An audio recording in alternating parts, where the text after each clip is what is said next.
हम आदमियों का है ये पृथ्वी और स्वर्ग परमेश्वर का है। अब जब तक यहां आप परमेश्वर को इनवाइट नहीं करोगे, आमंत्रित नहीं करोगे अपने जीवन में, अपने परिवार में, अपनी सेवकाई में, अपने फाइनेंस में, अपने बिजनेस में, अपने काम में, अपने मेहनत में, अपने पर्सनल लाइफ में, जब तक आप परमेश्वर को इनवाइट नहीं करोगे, वो स्वर्ग से आपके पास कभी नहीं आएंगे।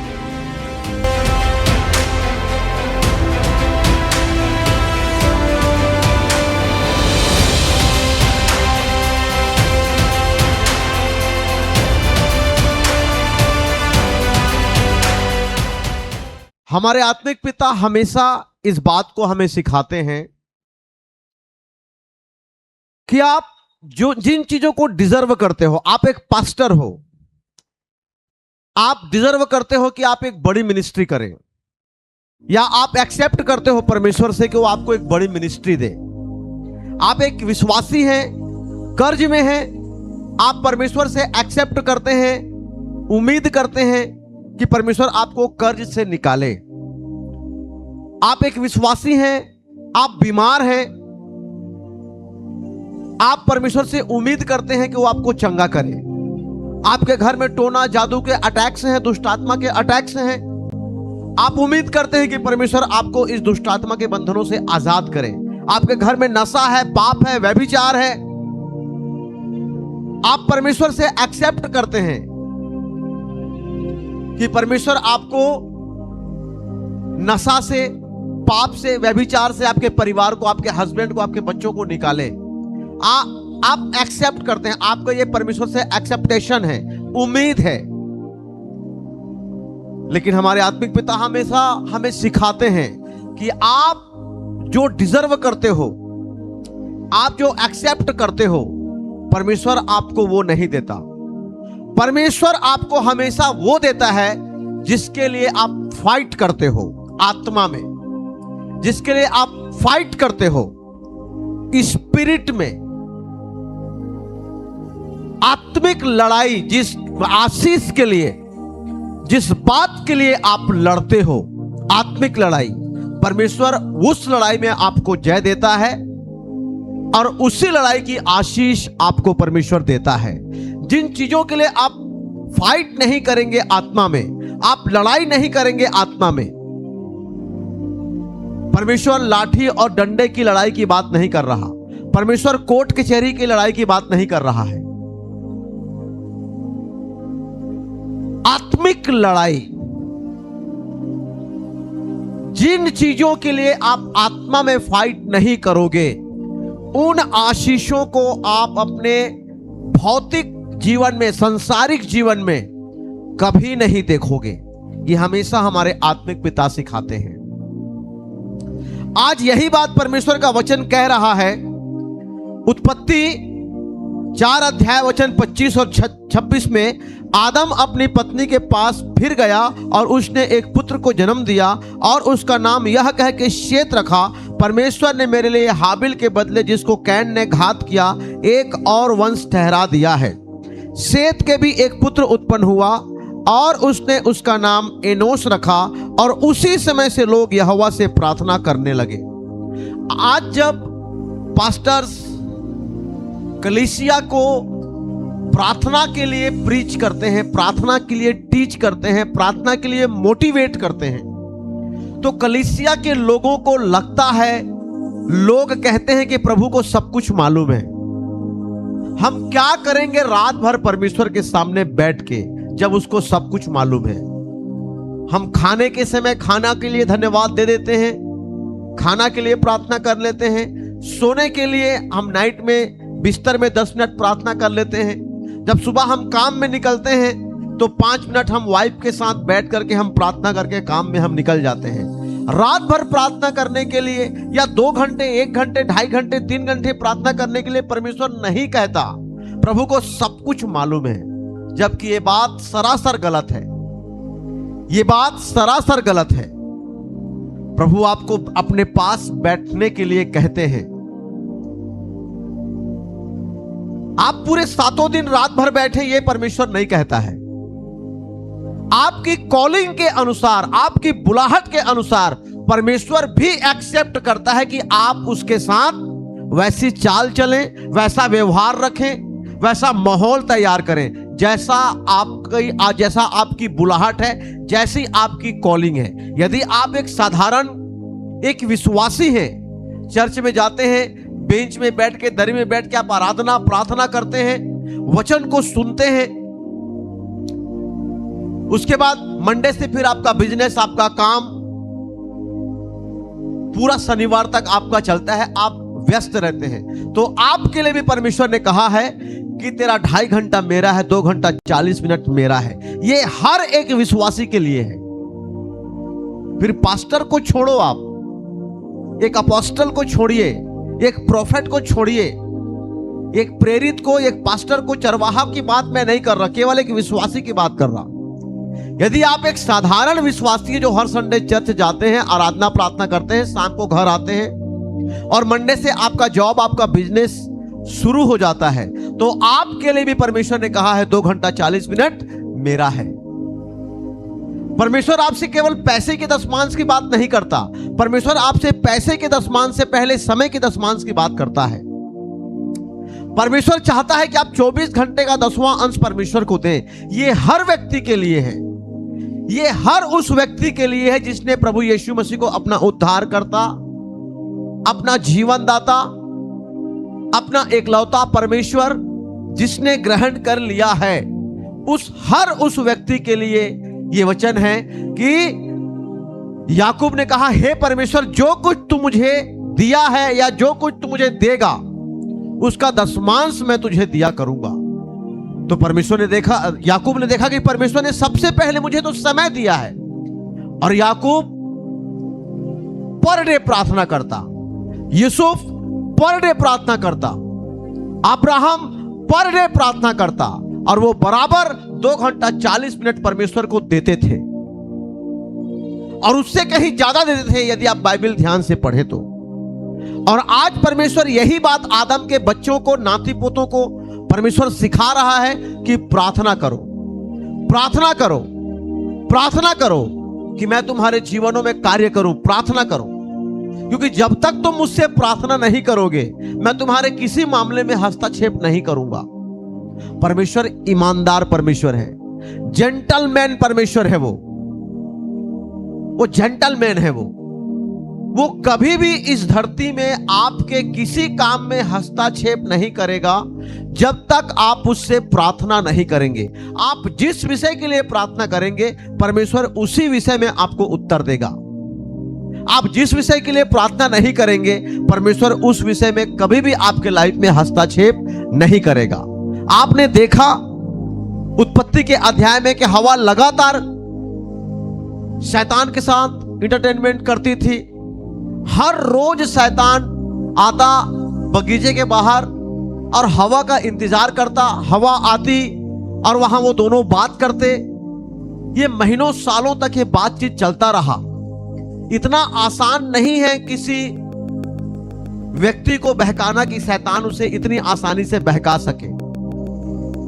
लगातार शैतान उससे बात करता था, लगातार लगातार लगातार। एक समय आया जब वो शैतान के पूरे तरह से चंगुल में फंस चुकी थी और शैतान ने उससे पूछा, हवा क्या ये सही है कि परमेश्वर ने कहा है इस अदन की वाटिका के किसी वृक्ष का फल तुम ना खाना? शैतान को मालूम था कि इस वाटिका के सभी वृक्ष के फलों को खाने के लिए परमेश्वर ने इन्हें कहा है कि तुम सभी वृक्ष के फल को खा सकते हो, केवल एक वृक्ष के फल को मत खाना जो अदन की वाटिका के बीचों बीच लगाया गया है, अच्छे और बुरे का वृक्ष का फल, उसे तुम मत खाना, उसे तुम खाओगे तो मर जाओगे।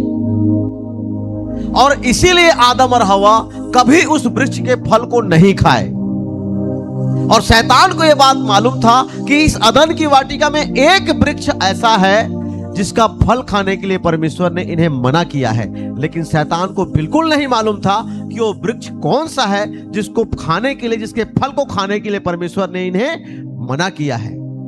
जब आदम की पत्नी हवा जब पूरी तरह से शैतान का सुनना, शैतान को इंटरटेनमेंट करना, उस माहौल को इंटरटेनमेंट करना जब वो शुरू कर दी, तब शैतान ने उससे पूछा, हवा, क्या ये सही है कि परमेश्वर ने, यहोवा ने कहा है, इस वृक्ष के किसी भी पेड़ के फल, इस अदन के वाटिका के किसी भी वृक्ष के फल को तुम ना खाना? तो हवा ने कहा, नहीं नहीं, परमेश्वर ने ऐसा नहीं कहा है। परमेश्वर ने केवल एक वृक्ष जो अदन के वाटिका के बीचों बीच लगा है, जीवन का वृक्ष, भले और बुरे के ज्ञान का वृक्ष, उसके फल को खाने के लिए परमेश्वर ने मना किया है। फंस गई वहीं पर हवा, क्योंकि उसने बता दिया कि कौन से वृक्ष के फल को खाने के लिए परमेश्वर ने मना किया है। वहीं वो फंस गई। हालेलुया। लेकिन उस बात को याद करो, जब हवा शैतान से मिलती और मिल करके वापस फिर अपने पति के पास, आदम के पास जाती, वहां वो उससे बात करती, आदम को भी बताती रही होगी कि फलाना आया था, ऐसा ऐसा बोल रहा था, आज ऐसी ऐसी बातें उससे हुई हैं। हालेलुया। शैतान की उस बात को, उस मैसेज को आदम भी सुनता था। यूं ही एक दिन में आदम ने उस फल को नहीं खा लिया कि हवा बोली एक दिन खाने के लिए और आदम खा लिया। नहीं, जो बात हवा शैतान से सुन करके आती थी, उस बात को वो आदम को बताती थी, और आदम और हवा दोनों उस बात को चर्चा करते थे। एक दिन ऐसा आया कि परमेश्वर के उस वृक्ष को के फल को खाने के लिए शैतान ने क्या कहा कि वो वृक्ष, उस वृक्ष को फल को खाओगे तुम कदापि नहीं मरोगे, बल्कि परमेश्वर के समानता और स्वरूप में हो जाओगे। और हवा उसके बाद में आई, उसने खाया। आदम को भी हवा ने वही मैसेज दिया कि ये जी सुनते हो, यदि हम इस वृक्ष के फल को खा लेंगे तो हम तो परमेश्वर के समानता में हो जाएंगे, परमेश्वर के स्वरूप में हो जाएंगे। आदम ने भी इस बात पर विश्वास किया और आदम ने भी उस वृक्ष के फल को खाया। अगर इनका जीवन प्रार्थना का जीवन होता तो ये परमेश्वर से पूछते। अगर इनका जीवन परमेश्वर की संगति में गुजारने वाला जीवन होता तो ये परमेश्वर से पूछते, क्योंकि बाइबल कहती है दिन के ठंडे समय में रोज परमेश्वर आदम से मिलने के लिए आता था। लेकिन कहीं पर भी बाइबल में यह नहीं लिखा कि आदम और हव्वा परमेश्वर से मिलने के लिए एक निश्चित स्थान पे जाया करते थे। आप अब्राहम के बारे में देख लो। अब्राहम जहां जहां गया वहां वहां उसने एक वेदी बनाई और वहां जाकर परमेश्वर से वो प्रार्थना करता था। आप इसहाक के बारे में देख लो। जहां जहां इसहाक गया उसने एक वेदी बनाई, प्रार्थना की वेदी, और वहां जाके वो परमेश्वर से बात करता था। याकूब को देख लो। जहां जहां वो गया उसने एक वेदी बनाई और उस वेदी में प्रार्थना किया, अपना भेंट मेल बलि चढ़ाया। अब्राहम ने, इसहाक ने, याकूब ने उस प्रार्थना की वेदी को तैयार किया, प्रार्थना किया, परमेश्वर से अगुवाई मांगा, सहायता मांगा। हर बात को उस वेदी के सामने, परमेश्वर के सामने उन्होंने रखा कि प्रभु ये हो रहा है, प्रभु ये हो रहा है, प्रभु कैसे करें, प्रभु बताओ। परमेश्वर मिलने तो आता था अदन की वाटिका में आदम से, लेकिन बाइबल कहीं ये नहीं कहती कि आदम ने कहीं प्रार्थना की एक वेदी बनाई, आदम ने कहीं परमेश्वर के लिए एक वेदी बनाया। यही वजह है कि हवा शैतान के बाद में आई और आदम हवा के बाद में आया, और दोनों के दोनों पाप में गिर गए। परमेश्वर की आज्ञा को तोड़ दिया, पाप में गिर गए और अदन की वाटिका से वो निकाल दिए गए। आदम और हवा अमर बनाए गए थे, वो कभी ना मरते, लेकिन उनके आज्ञा के ना मानने के कारण, परमेश्वर की बात को ना मानने के कारण मृत्यु उनके अंदर प्रवेश कर ली और 900,000 साल के बाद आदम और हवा मर गए। आज आप और मैं उनके संतान हैं। हालेलुया। आदम के हम संतान हैं, इसीलिए हमें आदमी कहा जाता है। आदमी, एक आदमी, वो देखो वो आदमी वो देखो वो सांवला सांवला दिख रहा है, व्हाइट शर्ट पहना है, हाँ उसी आदमी को। हम कोई मैसेज देना होता है किसी को, कोई इशारा करना होता है किसी को, हम इस आदमी के नाम से हम पहचान करते हैं। आदम के वंश को आदमी कहा जाता है। हालेलुया। आप और मैं आदम के वंश हैं, इसीलिए आपको और मुझे आदमी कहा जाता है। हालेलुया। अब यहां पे मिस्टेक क्या था आदम का और हव्वा का? इनके पास प्रार्थना की वेदी नहीं थी। ये रोज शाम को या रोज सुबह उस वेदी के सामने, प्रभु के सामने उस बात को, किसी भी बात को वो रखते नहीं थे। और प्रभु को मालूम था ये बात कि क्यों आदम और हव्वा गिरे, पाप में गिरे। और इसीलिए परमेश्वर ने अब उनके बेटों को, उनके नाती पोतों को, उनके बच्चों को परमेश्वर ने प्रार्थना करना सिखाया। यहां पे लिखा है, सेत के भी एक पुत्र उत्पन्न हुआ और उसने उसका नाम एनोस रखा। उसी समय से लोग यहोवा से प्रार्थना करने लगे। ये अचानक प्रार्थना नहीं करने लगे, परमेश्वर ने इनको प्रार्थना करना सिखाया। क्योंकि परमेश्वर ने कहा, मैंने पृथ्वी मनुष्यों को दे दी है। परमेश्वर ने ये पृथ्वी हमें दे दी है, ये हमारा है, हम आदमियों का है ये पृथ्वी, और स्वर्ग परमेश्वर का है।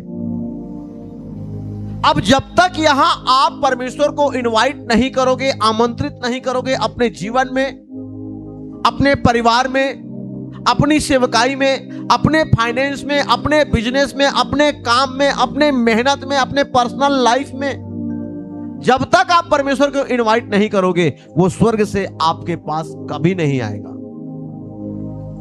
आदम उसको इनवाइट नहीं करता था, परमेश्वर स्वयं आता था आदम से मिलने, लेकिन आदम ने कहीं भी कोई वेदी नहीं बनाई। हालेलुया।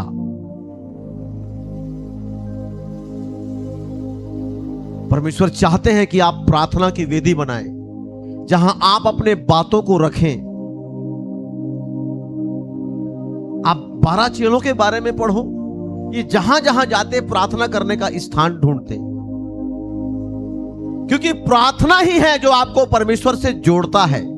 यदि आपके लाइफ में प्रार्थना नहीं है, आप परमेश्वर से अलग हो। आप बपतिस्मा ले चुके हो, अच्छी बाइबिल आपके साथ है, आप चर्च जाते हैं, आप चर्च में कोई सेवा भी करते होंगे, लेकिन यदि आपकी प्रार्थना नहीं है, आपका प्रार्थना का जीवन नहीं है, आप परमेश्वर से अलग हो। प्रॉफेट टीबी जोशुआ जी अपने सरमन में कह रहे थे, मैंने सुना कि यदि आपके प्रार्थना में ब्रेक लग गया तो आपके उस रिलेशन में भी जो जीसस क्राइस्ट के साथ है उसमें ब्रेक लग गया। प्रार्थना में टूटना, प्रार्थना की वेदी का टूटना, प्रार्थना को किसी काम के लिए रिप्लेस जब आप करते हो तो आप प्रार्थना को नहीं, आप जीसस को रिप्लेस करते हो। हालेलुया। इसलिए आप अपने प्रार्थना के टाइम को कभी रिप्लेस ना करें, प्रार्थना के लाइफ को कभी रिप्लेस ना करें। हम पढ़ेंगे जब प्रभु यीशु मसीह ने प्रार्थना के बारे में कितना अच्छा दृष्टांत दिया। आप मेरे साथ निकाल लीजिए लूका 18 अध्याय। फिर उसने इसके विषय में कि नित्य प्रार्थना करना और हियाव ना छोड़ना चाहिए, उनसे यह दृष्टांत कहा। किसी नगर में एक न्यायी रहता था जो ना परमेश्वर से डरता था, ना किसी मनुष्य की परवाह करता था।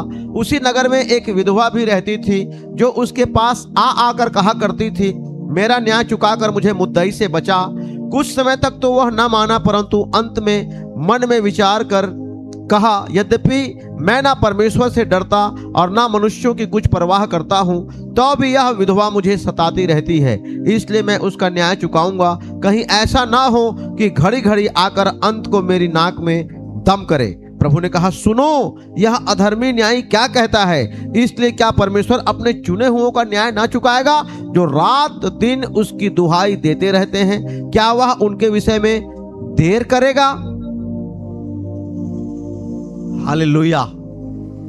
प्रभु यीशु मसीह एक एग्जाम्पल बता रहे हैं कि सुनो, एक न्यायी था जो परमेश्वर को नहीं मानता था, परमेश्वर को नहीं जानता था, और उसी के नगर में एक विधवा स्त्री, एक बुजुर्ग स्त्री रहती थी जो बार बार आकर उस न्यायी से कहता था कि मेरा न्याय चुका दे, मेरा न्याय चुका दे, मेरा न्याय चुका दे। एक दिन वो न्यायी खिन्न होकर कहता है कि ये बुढ़िया मुझे बार बार आकर मेरे नाक में दम कर रही है कि मेरा न्याय चुका, मेरा न्याय चुका, मेरा न्याय चुका। मैं परमेश्वर से नहीं डरता, परमेश्वर को नहीं मानता, लेकिन ये मेरे नाक में दम कर रही है, इसीलिए मैं इसका न्याय चुकाऊंगा। प्रभु ने कहा, यदि एक अधर्मी व्यक्ति उस विधवा औरत के, उस वृद्ध औरत के बार बार उसके पास जाने के वजह से यदि वह उसका न्याय चुकाने को तैयार हो गया, तो क्या तुम सुबह और शाम जो परमेश्वर की दुहाई देते हो, परमेश्वर तुम्हारा न्याय ना चुकाएगा? हाँ, सुबह और शाम जो तुम परमेश्वर के नाम की दुहाई देते हो, क्या वह तुम्हारा न्याय ना चुकाएगा? देते हैं आप दुहाई परमेश्वर की सुबह और शाम, कि बस पास्टर के ले हैंड के भरोसे बैठे हुए हैं? हाँ, बस प्रार्थना, पास्टर की प्रार्थना के भरोसे बैठे हुए हैं। आप फोन करेंगे प्रेयर लाइन नंबर में और पास्टर ने जी से आप प्रार्थना करा लेंगे। बस यहीं तक सीमित है आप, या कोई रिलेशन है आपका परमेश्वर के साथ? हालेलुया। रात और दिन बाइबल कहती है, इसलिए मैं उसका न्याय चुकाऊंगा, कहीं ऐसा ना हो कि घड़ी घड़ी आकर अंत को मेरी नाक में दम करे। एक अधर्मी व्यक्ति कहता है, मैं इस विधवा का न्याय, इस बुजुर्ग औरत का न्याय मैं चुकाऊंगा, ताकि ये घड़ी घड़ी आकर मेरे नाक में दम ना करे। प्रभु ने कहा, सुनो यह अधर्मी न्यायी क्या कहता है, इसलिए क्या परमेश्वर अपने चुने हुओं का न्याय ना चुकाएगा? आप चुने हुए व्यक्ति हो, मैं परमेश्वर का चुना हुआ व्यक्ति हूं, इसलिए आज आप और मैं परमेश्वर को जीवन देके, बपतिस्मा लेके हमने प्रभु यीशु मसीह को ग्रहण कर लिया है, क्योंकि प्रभु ने हमें चुन लिया। हमने प्रभु को नहीं चुना, प्रभु ने हमें चुना। तो जिसने हमें चुना है, क्या वो हमारी प्रार्थना को नहीं सुनेगा? जिसने हमें चुना है, क्या वो हमारा न्याय ना चुकाएगा? जिसने हमें चुना है, जिस परमेश्वर ने हमें अपने राज्य के लिए सेलेक्ट किया है, क्या हमें बीमारी से, दुख से, कर्ज से, नशा से, पाप से, व्यभिचार से ना छुड़ाएगा, ना बचाएगा? उसके आगे परमेश्वर क्या कहते हैं? जो रात दिन उसकी दुहाई देते रहते हैं। शर्त क्या है? रात और दिन दुहाई देना। तो रात भर और दिन भर दुहाई देने की जरूरत नहीं है। यदि आप एक विश्वासी हैं, आप 24 घंटे का दशमांश परमेश्वर को दीजिए। उस टाइम में आप दुहाई दीजिए परमेश्वर को। आप बैठिए, सुबह आधा घंटा बाइबल पढ़िए, आधा घंटा प्रार्थना कीजिए। आप बैठिए, शाम को आधा घंटा बाइबल पढ़िए, आधा घंटा प्रार्थना कीजिए। आप बैठिए, रात में प्रभु के सामने आधा घंटा बाइबल पढ़िए, आधा घंटा प्रार्थना कीजिए। हो गया आपका 3 घंटा, हो गया आपका 3 घंटा। हालेलुया। इस तरह से खड़ी खड़ी जाइए आप प्रभु के सामने। दिन भर में 3 बार आप 30-30 मिनट बाइबल पढ़ें। दिन भर में 3 बार आप 30-30 मिनट प्रार्थना करें। दानियल क्या करता था? क्या दानियल दिन भर प्रार्थना करते रहता था? नहीं। क्या दानियल पूरा रात भर प्रार्थना करता था? नहीं। दिन में 3 टाइम, सुबह, शाम और रात।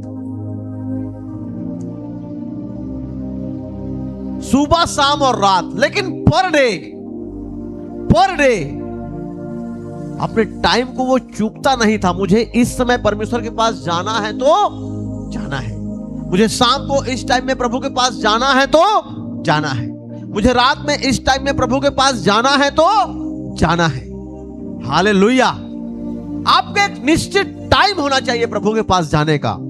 जैसे ऑफिस जाने का निश्चित टाइम है, बच्चों के स्कूल भेजने का निश्चित टाइम है, आपके काम में निकलने का, बिजनेस में निकलने का एक निश्चित टाइम है। उसी तरह से प्रार्थना में भी जाने का एक निश्चित टाइम आपका होना चाहिए। उस टाइम में प्रभु वेट करता है आपका कि मेरा बेटा आ रहा होगा मुझसे बात करने, मेरी बेटी आ रही होगी मुझसे बातचीत करने के लिए, प्रभु वेट करता है आपके प्रार्थना के रूम में, आपके प्रार्थना के स्थान में। आपने जहां प्रार्थना की वेदी बनाई, उस वेदी पर परमेश्वर इंतजार करता है आपका। जब आपका समय फिक्स होता है प्रार्थना का, जब आपका समय फिक्स होता है प्रभु के पास जाने का, टाइम फिक्स रखो आप अपना, एक निश्चित टाइम टेबल बनाओ प्रभु के पास जाने का। हालेलुया। टाइम टेबल बनाओ प्रभु के पास जाने का। एक समय फिक्स करो कि इस टाइम में मुझे प्रार्थना में जाना है, ये टाइम मेरा बाइबल पढ़ने का है,